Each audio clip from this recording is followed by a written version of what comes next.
욥기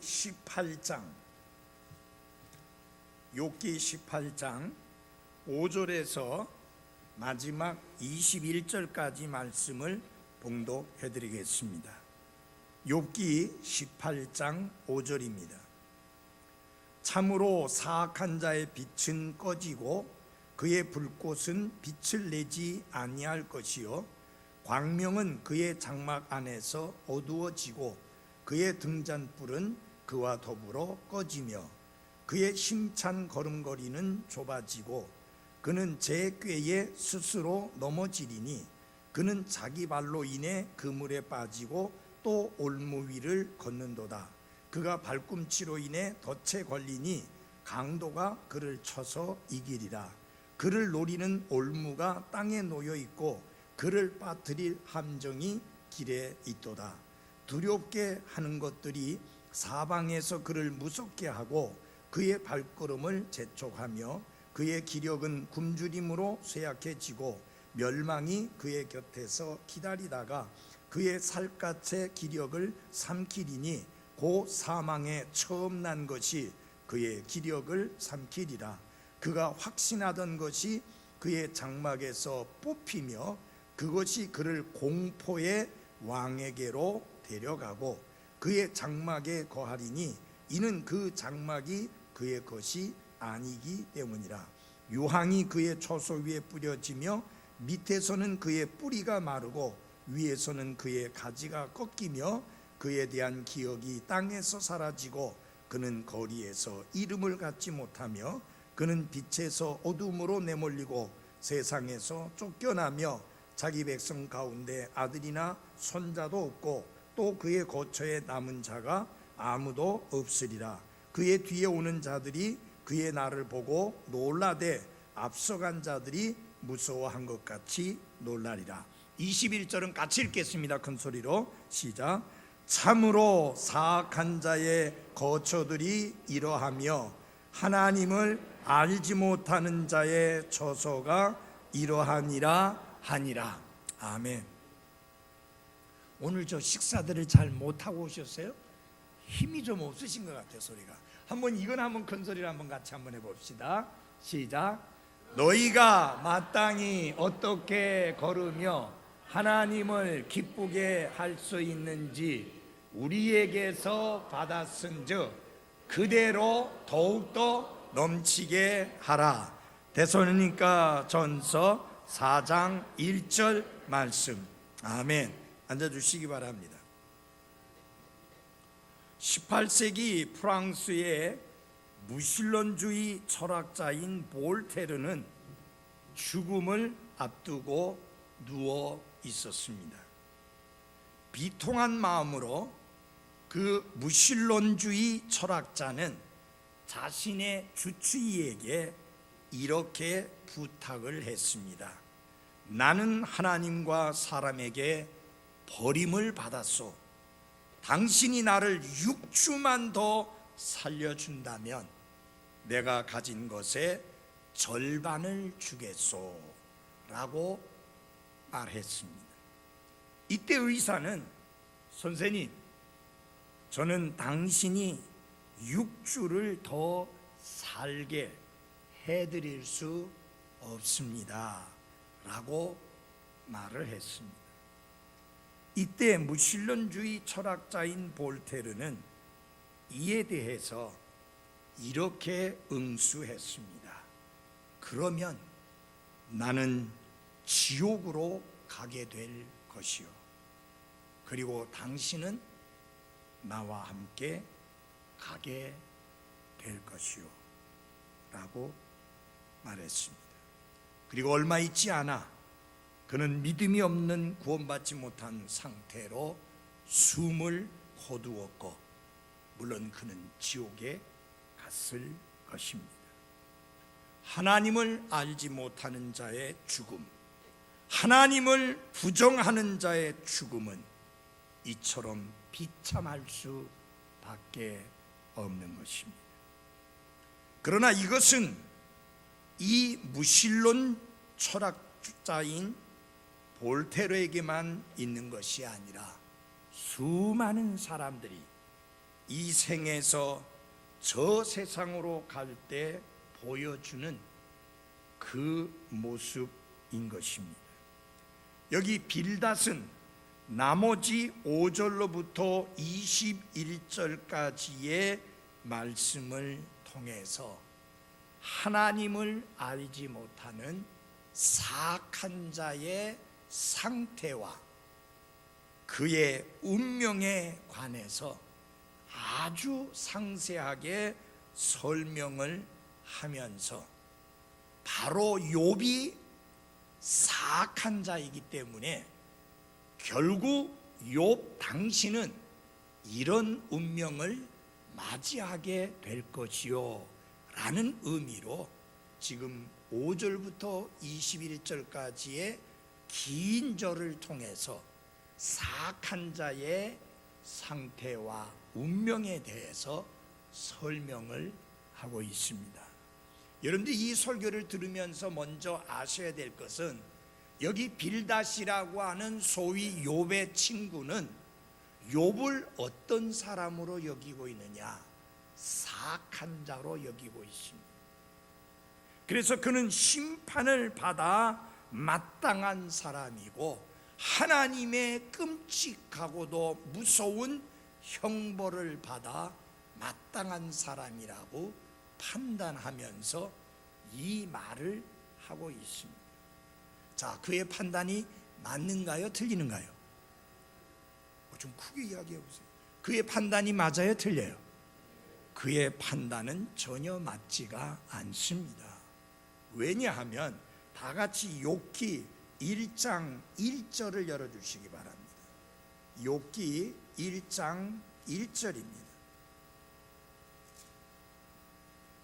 우스 땅에 욥이라는 이름의 한 사람이 있었는데 그 사람은 완전하고 곧바르며 하나님을 두려워하고 악을 멀리하는 자더라.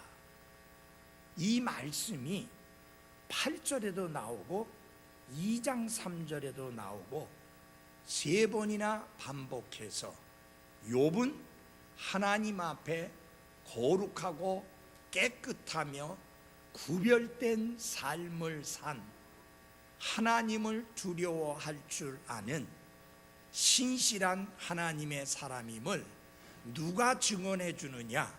하나님 자신이 직접 2번이나 증언해 주실 만큼 하나님 앞에서 곧바른 사람이요 하나님 앞에서 완전하게 사람이요 하나님 앞에서 하나님을 두려워하며 산 사람이요 모든 악한 것으로부터 멀리 떨어져 산 사람이 욥입니다. 그런 욥을 그가 무시무시한 재앙을 당했다고 상상을 초월하는 끔찍한 고통을 당하고 있다고 그 욥을 사악한 자로 몰아가고 사악한 자라고 그렇게 정죄하는 욥의 친구들의 판단이 잘못된 것입니다.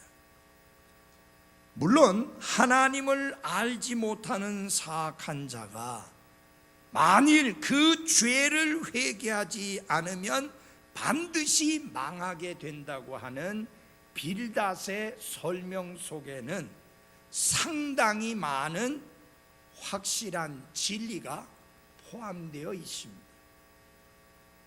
그러므로 우리가 그의 연설을 제대로만 잘 이해하고 적용한다면 그것은 우리에게 아주 큰 유익을 가져다 줄 수 있는 진리이기도 합니다.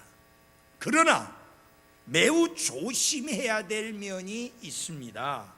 그것은 무엇이냐 하면은 현재 뚜렷한 증거가 없는데도 지금 이 세상에서 큰 환난을 당하고 있고 큰 곤경을 겪고 있다고 하는 그 이유만으로 그 사람들을 사악한 자라고 단정하는 것은 결코 잘못된 것이다 라고 하는 것입니다. 그래서 따라서 빌닷은 사악하기 때문에 큰 공경을 당하고 환난을 당하는 게 맞다. 그리고 욥이 바로 이 말씀이 적용되어져야 될 사악한 자라라고 그렇게 단정한 것은 크게 잘못한 것이다. 아까 말씀드렸고 성경에서 보았듯이 하나님이 그를 거룩하고 깨끗하게 사는 하나님의 사람이라고 친히 2번이나 인정해 주셨기 때문입니다. 여러분 잘 보십시오.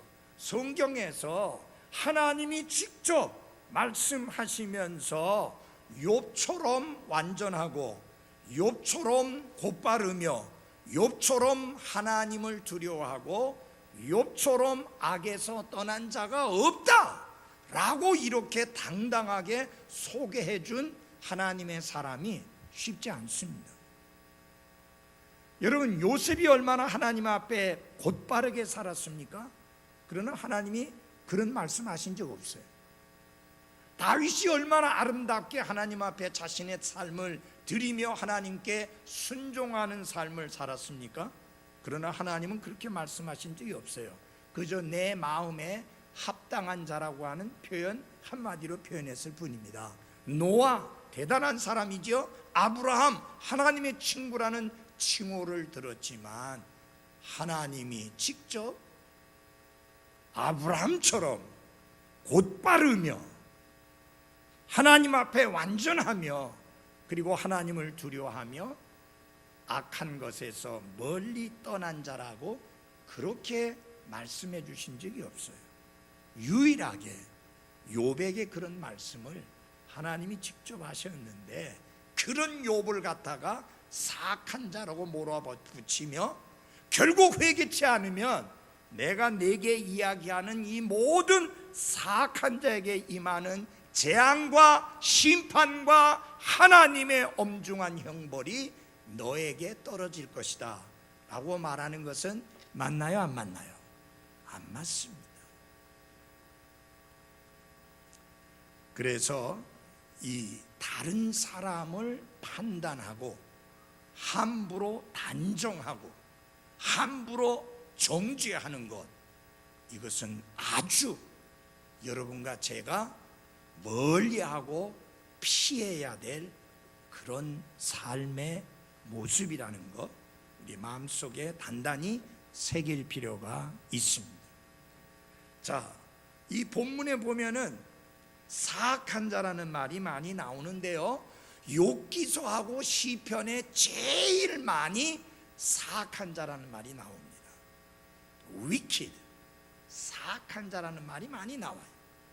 그러면 누가, 어떤 사람이 사악한 자냐? 우리 다 같이 18장 21절을 한번 같이 보아주시기 바랍니다. 조금 전에 저희가 같이 읽었는데 다시 한번 읽을까요? 같이 읽겠습니다. 시작. 참으로 사악한 자의 거처들이 이러하며 하나님을 알지 못하는 자의 거처하가 이러하니라 하니라. 이 말씀에 보면 사악한 자와 하나님을 알지 못하는 자가 같은 사람인 것을 알 수가 있습니다. 그래서 시편 기자는 사악한 자에 대하여 이렇게 말씀합니다. 시편 10편 4절에 보면 사악한 자는 자기 얼굴의 교만으로 인하여 하나님을 찾지 아니하리니 그의 모든 생각 속에는 하나님이 없나이다. 결국 그 생각 속에, 그 마음 속에, 그의 삶 속에 하나님이 없는 사람, 그래서 하나님을 알고자 하지 않는 사람, 그래서 하나님을 알지 못하는 자, 그가 어떤 사람이라고요? 크게 이야기해 보세요. 어떤 사람이요? 사악한 자입니다. 사악한 자는 여기 빌닷이 욥기 18장 5절 이하에서 지적한 대로 소망이 없는 상태에서 멸망을 당하게 되어 있습니다.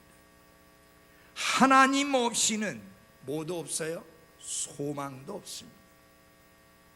하나님을 알지 못하는 사악한 자의 죽음에는 의지할 데가 하나도 없고 의지할 자도 아무도 없고 그를 지켜줄 자도 아무도 없는 게 특징입니다.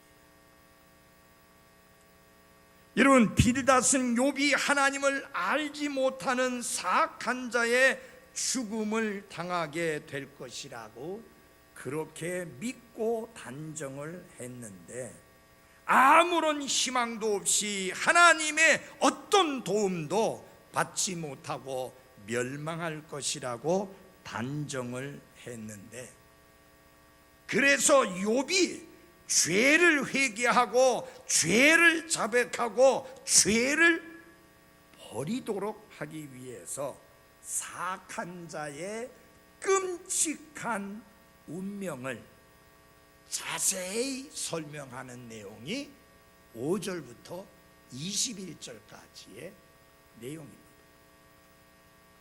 그래서 결국은 만일 욥이 하나님의 그러한 무서운 심판을 가져오게 하는 죄를 자백하고 회개하지 않는다면 욥도 그와 같이 망하게 될 것이라는 것이 빌닷의 결론인 것입니다.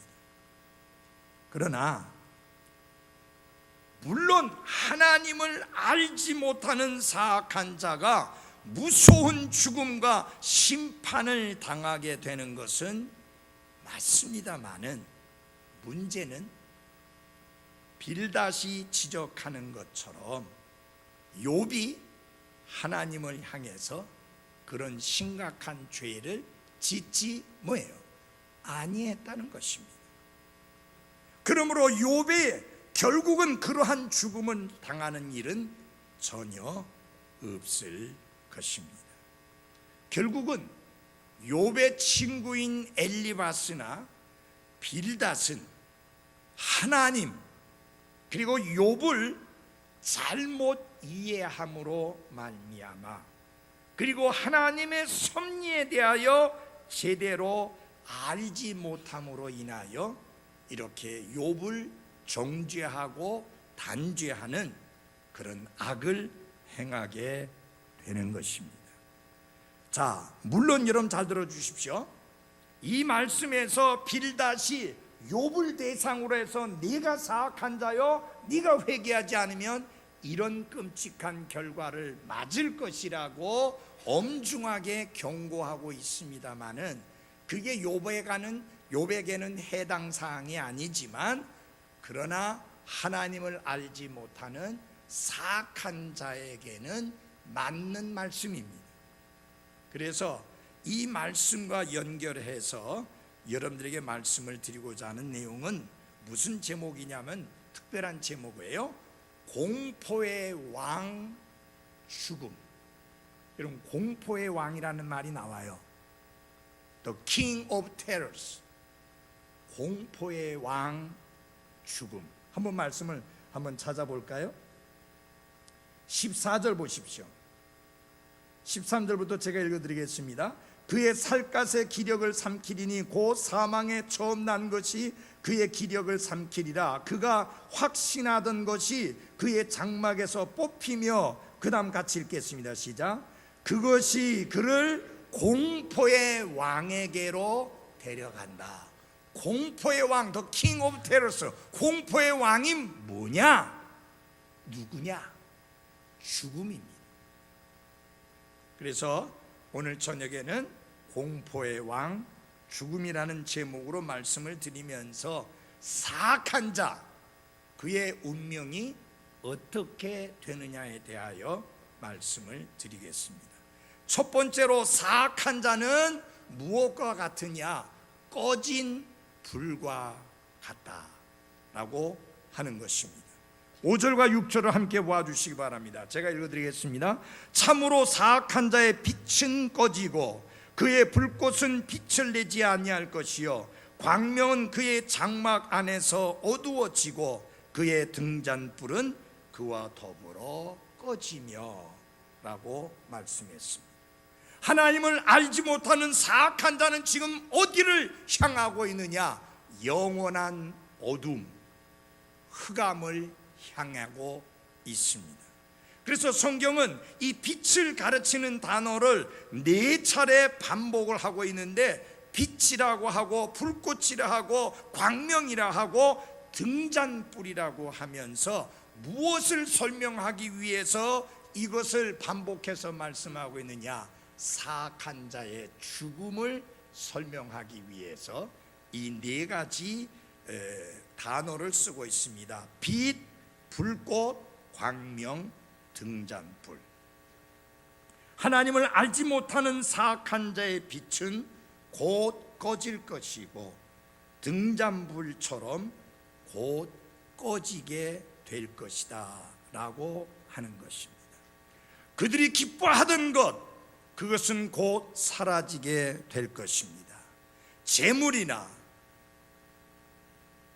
존귀함이나 권세나 즐거움이나 기쁨이나 희망 같은 이런 모든 것들이 잠깐 동안은 빛을 비출 수 있지만 잠시 타올랐다가 꺼지고 마는 불꽃이나 등불처럼 결국은 꺼지게 될 운명에 처한 것이 하나님을 알지 못하는 사악한 자의 운명이다 라고 하는 것입니다. 여기 이 등잔불은 번영과 행복의 상징입니다. 아랍 사람들에게. 여러분, 여기 밤의 등잔불이라는 말씀이 나옵니다. 여기 아랍 사람들이 사는 그 지역, 거기는 무슨 지역입니까? 사막입니다. 사막의 특징이 낮에는 50도가 넘게 온도가 올라가지만 밤이 되면은 영하로 떨어집니다. 그래서 제일 중요한 것 중에 하나가 뭐냐? 불꽃이 타오르는 불이 그 장막 안에, 그리고 자기들의 장막 앞에 항상 꺼지지 않고 있어야 합니다. 그래서 나그네가 오게 되면은 그 불을 쬐을 수 있고 그 불에서 또 음식을 구워 먹고 그렇게 좋은 시간을 가질 수 있고 온 손님들을 환대할 수 있는 게 불입니다. 그런데 그 불이 꺼진다는 것은 무엇을 의미하느냐? 그렇게 부귀와 영화와 권력을 누리던 사람이 한순간에 그 모든 것을 다 잃어버리고 극도로 비참하게 되는 그런 광경을 그리고 있는 게 등잔불이 꺼진다, 불꽃이 꺼진다 라는 표현으로 사용을 하게 된 것입니다. 자, 사랑하는 그리스도인 여러분, 우리는 오늘날 지금 여러분과 제가 살고 있는 대한민국에서 전날에 불을 밝히던 사람이 지금은 그 불이 꺼졌고 그 등잔불이 꺼졌고 지금은 극도로 비참한 상황 속에 있는 사람들을 눈으로 지켜보고 있습니다. 맞죠? 또 평창올림픽이 끝나고 나면 또 지난날에 엄청나게 밝은 빛을 밝히며 굉장한 권력을 드러냈던 사람이 극도로 비참한 상태로 빠지게 될 것입니다. 그의 불은 지금 꺼지고 있습니다. 조금 있으면 완전히 꺼질 것입니다. 사랑하는 여러분, 우리 알아야 합니다. 이 땅에서 우리가 무엇을 가지고 있었고 무엇을 누리고 있고 얼마나 많이 가지고 있든지 간에 상관없이 그것은 계속 타오르는 불꽃이 아니라 꺼지게 되어 있는 불꽃이다. 거기에 우리의 마음을 빼앗겨서 하나님을 알지 못하는 사악한 자처럼 먹고 마시고 즐기고 누리자 하는 식으로 우리의 삶을 살아서는 안 되는 것입니다. 여러분, 꺼지지 않는 빛, 꺼지지 않는 불은 오직 주 하나님 뿐이십니다. 그 하나님은 빛이신 하나님이시요, 그래서 우리에게 항상 빛이 되시는 분인데, 심지어는 우리가 어둠 속에 앉을지라도 고난의 한가운데 있을 때라 할지라도 그분은 우리에게 빛이 되시는 하나님이십니다. 그래서 미가 대언자는 이렇게 말합니다. 어둠 속에 앉을지라도 주께서 나를 위하여 빛이 되시리로다.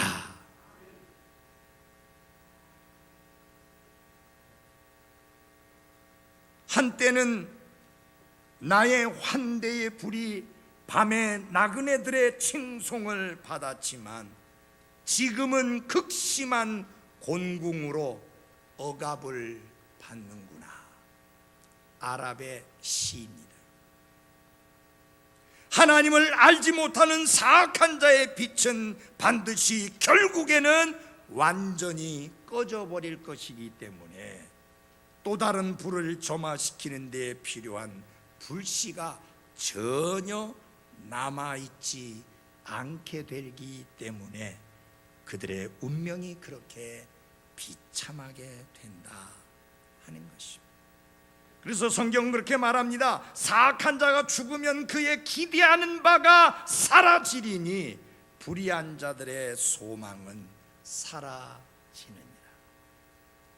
그러나 여러분 감사하십시오. 우리가 그리스도인으로서 하나님의 자녀로서 거듭난 하나님의 백성으로서 이 땅에서 살아가면서 비록 우리가 가지고 우리가 누리고 있는 것이 심히 적고 그리고 많은 경우에 부족하지만 빛 대신 하나님, 그분으로 인하여 우리의 삶의 불은 꺼지지 않을 것이요, 우리의 빛은 영원히 빛나게 될 것을 인하여 감사하시기를 바랍니다. 그러나 하나님을 알지 못하는 사악한 자는 곧 그 불이 꺼지고 그 등잔불이 꺼지고 그는 절망 속에 던져지게 된다. 그러나 여러분과 제가 가지고 있는 소망은 산 소망이요, 사라지지 않는 소망이요, 확실하게 보장된 소망인 것을 감사하십시오. 두 번째로, 사악한 자는 올무에 사로잡힌 짐승과 같다, 그렇게 말씀했습니다. 우리 7절을 보면 굉장히 재미있는 표현이 있습니다. 7절 앞에 한 번만 읽겠습니다. 시작. 그의 힘찬 걸음걸이는 좁아지고, 힘찬 걸음걸이가 좁아진다. 여러분, 젊은 사람들이 걸을 때 보폭이 넓은가요, 좁은가요? 넓죠. 우리 황재민하고 황재민하고 박윤진이 이번에 딸내미들 따라다니면서 욕받죠. 왜냐하면은 보폭도 넓고 빨리 가잖아요. 근데 나이가 들면 어떻게 되는지 알아요? 보폭이 짧아져요, 좁아져요. 그래서 여러분 연세 많이 드신 분 걸어가는 거 보셨어요? 이래 기력이 쇠해지니까 걸음걸이가 좁아진다. 인생을 살아갈 모든 기력과 힘, 에너지를 잃게 되는 것이 인생인데, 사악한 자가 지금 건강하다고, 지금 많이 가지고 있다고, 내가 지금 엄청난 것을 누리고 있다라고 큰 소리 친다 할지라도 그들은 곧 그 힘도 사라지고 품위도 사라져 없어지게 된다 하는 것입니다. 요새 테레비 화면을 지켜보면 이 말씀이 얼마나 실감이 나는지 그냥 현장 사진으로 그냥 보여져요. 굉장한 권력을 휘둘렀던 사람이 지금 그 걸음걸이가 좁아지고 있습니다. 왜 그렇습니까? 손 묶였죠. 그 다리도 편치 않아요. 심한 죄수 같은 경우는 다리까지 묶거든요. 미국에는 다리 묶는 경우가 많아요. 그래서 걸음걸이가 좁아져요. 예를 들어서 총으로 많은 사람 쏴 죽인 그런 애들 있잖아요. 그런 사람들 다리도 묶어버리거든요. 그러니까 걸음걸이가 좁아지는 거예요. 모든 자유를 빼앗긴 채 아무리 힘을 자랑하고 품이 있는 것처럼 그렇게 행동했다 할지라도 하나님을 알지 못하는 자의 최후가 무엇이냐? 결국은 그렇게 힘도 품위도 사라지게 된다고 하는 사실. 그러면 보니까 그는 제 꾀에 스스로 넘어지리니, 이게 무시무시한 사자를 비유한 말씀입니다. 사자가 먹잇감을 사냥하다 보면 그 사자를 잡기 위해서 무엇을 설치해 놓습니까? 올가미를 설치하고 올무를 설치해 놓는데, 자기 꾀에 자기가 스스로 넘어져서 올무에 빠지는 게 아무리 힘센 사자라 하더라도 어쩔 수가 없다. 하나님을 알지 못하는 사악한 자가 큰 소리치며 자신이 대단한 것처럼 엄청난 존재인 것처럼 스스로 떠들어대고 굉장한 자랑을 하지만 결국 사악한 자는 자기 손이 행한 일로 올무에 걸리게 되어 있다라고 하는 것입니다. 성경은 뭐라고 말하냐? 올무 위를 걷는다. 여러분, 이 사냥할 때 보면요, 정말 밑에는 엄청난 구덩이를 파놓고요, 그 위에를 아주 힘없는 나뭇가지 같은 것으로 싹 이렇게 올려놓고 그 위에 또 나뭇잎을 올려가지고 흙을 살살살살 뿌려가지고 정말 아무 문제 없는 것처럼 이렇게 꾸며놓거든요. 그리고 그 바로 앞에다가 먹을 만한 맛있는 먹이를 딱 놔두면 그 위를 걸을 때 그게 올무 위인 줄 모르고 걷다가 바로 올무에 빠지. 그래서 성경에 보면 우리 그리스도인들이 이 땅에서 살 때 그 올무에 빠지지 아니하도록 주의해야 될 것을 경고하고 있습니다. 우리 말씀 좀 찾아봅시다. 전도서 9장 12절입니다. 전도서 9장 12절.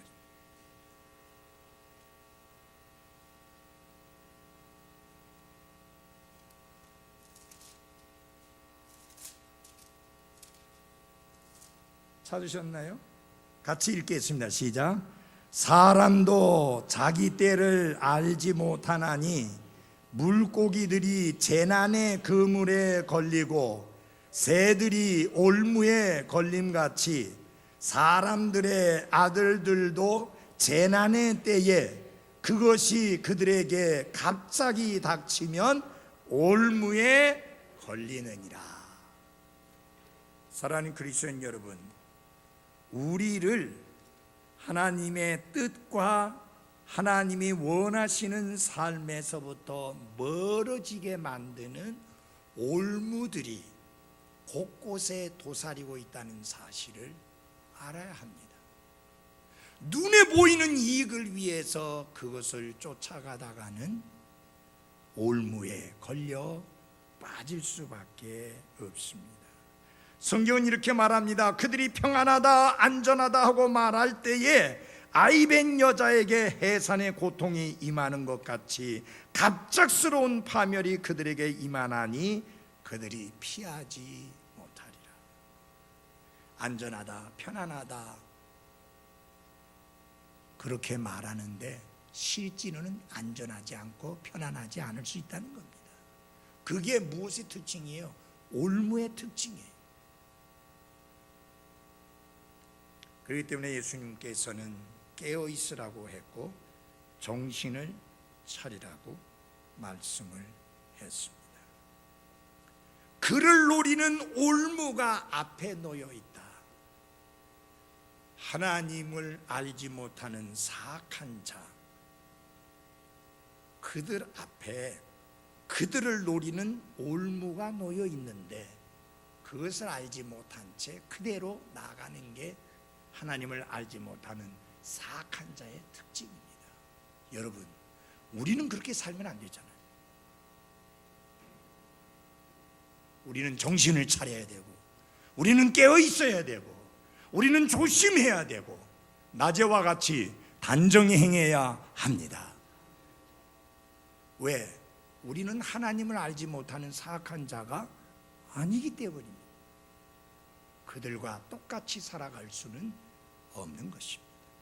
세 번째로, 사악한 자는 붙잡힌 범죄자와 같다라고 하는 것입니다. 우리 18장 11절 같이 보겠습니다. 18장 11절.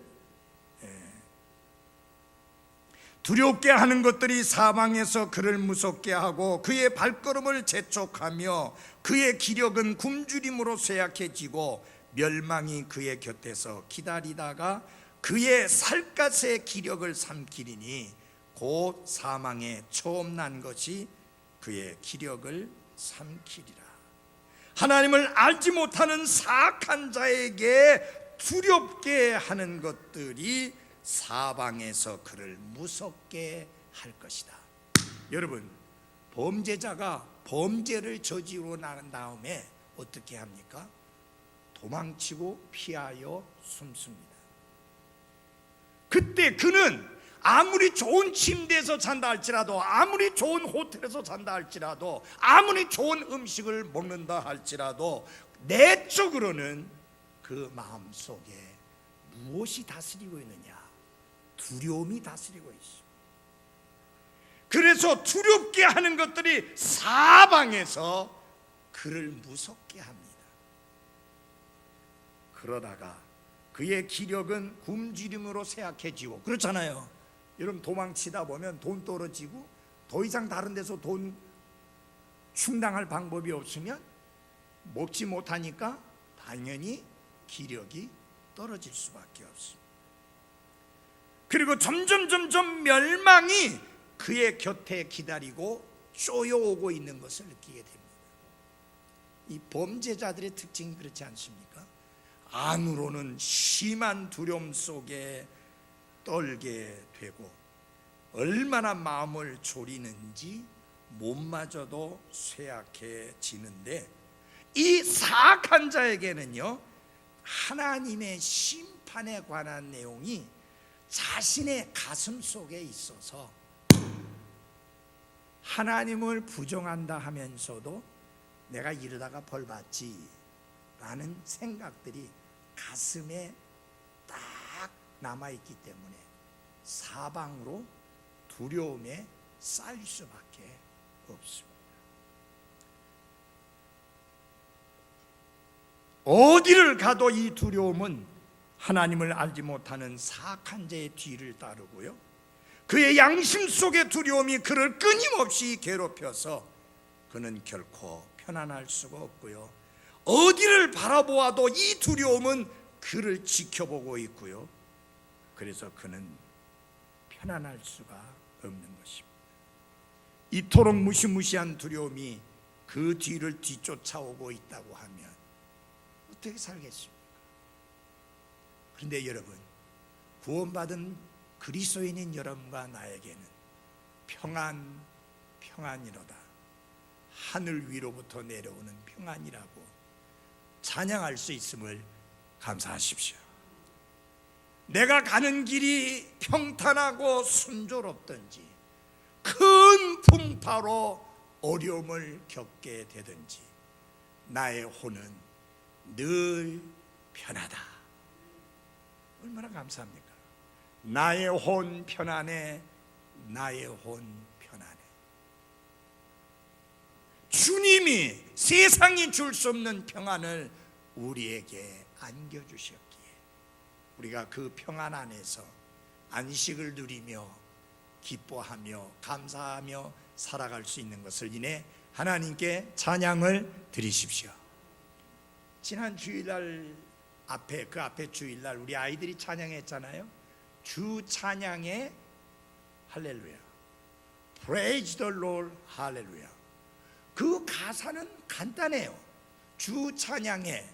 그것을 그 주 찬양해라는 말은 할렐루야라는 말을 우리말로 옮긴 거예요. 재미있는 것은 전 세계 모든 사람이 똑같은 말을 해요. 할렐루야. 물론 뭐 독일 사람들은 알렐루야 하지만 그거나 뭐 같은 거예요. 그 가사를 지으신 분이, 그 곡을 지으신 분이 참 아름다운 분이다. 뭐 많은 이야기 할 필요 없어요.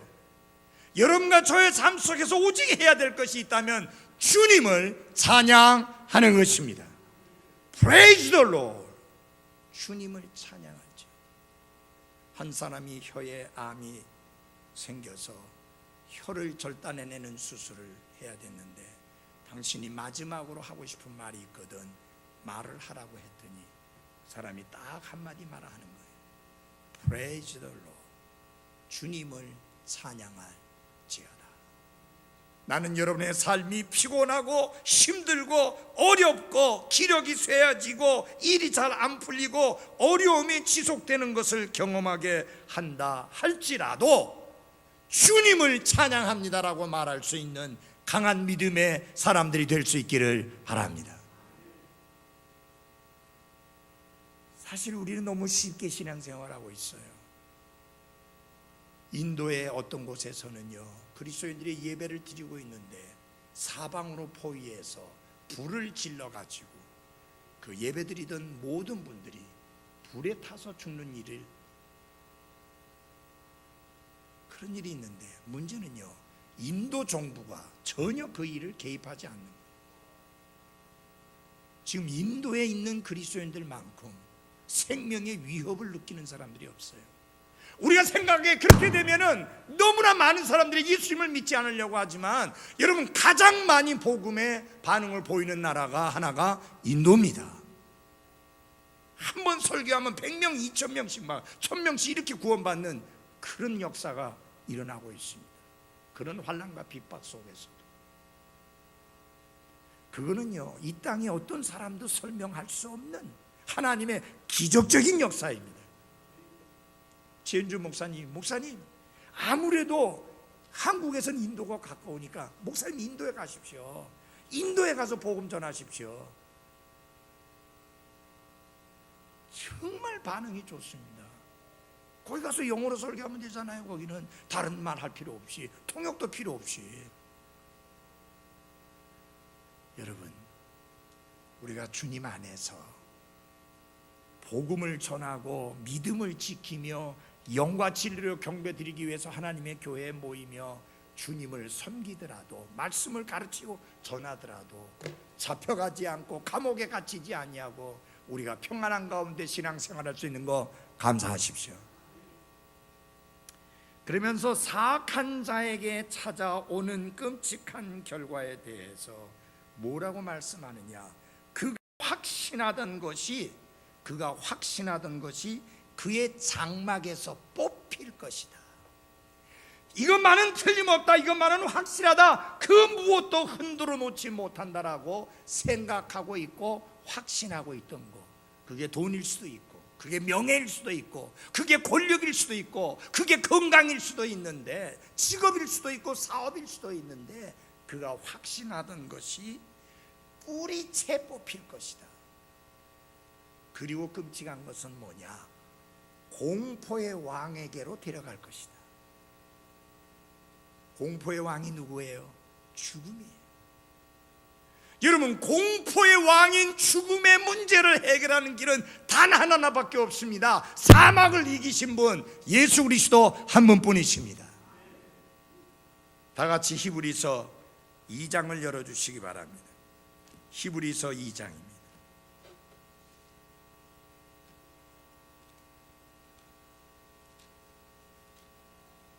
히브리서 2장 14절입니다. 그런즉 자녀들은 살과 피에 참여한 자들이므로 그분도 마찬가지로 같은 것의 일부를 취하였으니 이것은 그분께서 죽음을 통해 죽음의 권능을 가진 자 곧 마귀를 멸하시고 15절 같이 읽겠습니다. 큰 소리로 시작. 또 죽음을 두려워하여 평생도록 속박에 얽매인 자들을 건져내려 하심이라. 아멘. 죽음에 대한 공포로부터 건져내실 수 있는 분은 죽음을 이기고 부활하신 예수 그리스도, 그분 한 분뿐이십니다. 그래서 구원받은 그리스도인에게는 죽음이 공포의 왕이 아닙니다. 죽음은 그리스도인이 더 나은 집으로 들어가는 관문이다 하는 것입니다. 여러분, 모든 큰 도시에는 관문이 있습니다. 이 서울에도 왕이 사는 곳에 들어가려면 문이 있잖아요. 그걸 갖다 왕이 사는 곳에서 심리 떨어졌다 그래서 왕심리라고 하고요. 그보다 덜 떨어지면 하왕심리고, 그보다 더 덜 떨어지면 상왕심리고, 그래서 왕심리 심리 뚝 떨어지면 왕심리 똥파리인 거예요. 그만큼 왕이 있는 곳에서부터 멀리 떨어져 있으니까 거기는 좀 낙후돼 가지고 파리들이, 특별히 똥파리들이 많았었어요. 바로 제가 살던 곳이니까 알잖아요. 제가 어렸을 때 살던 곳이 거의 왕심리 똥파리였거든요. 노래까지 있어요. 왕심리 똥파리라고. 그러니까 왕이 살던 곳에 얼마나 가까이 있느냐, 그게 중요한 거예요.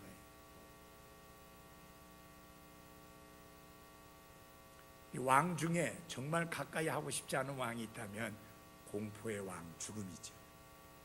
근데 그리스도인들은 그 죽음을 초월했기 때문에 지나간 역사 속에서도 죽음 앞에서도 기꺼이 복음을 선포할 수가 있었습니다. 기도하겠습니다.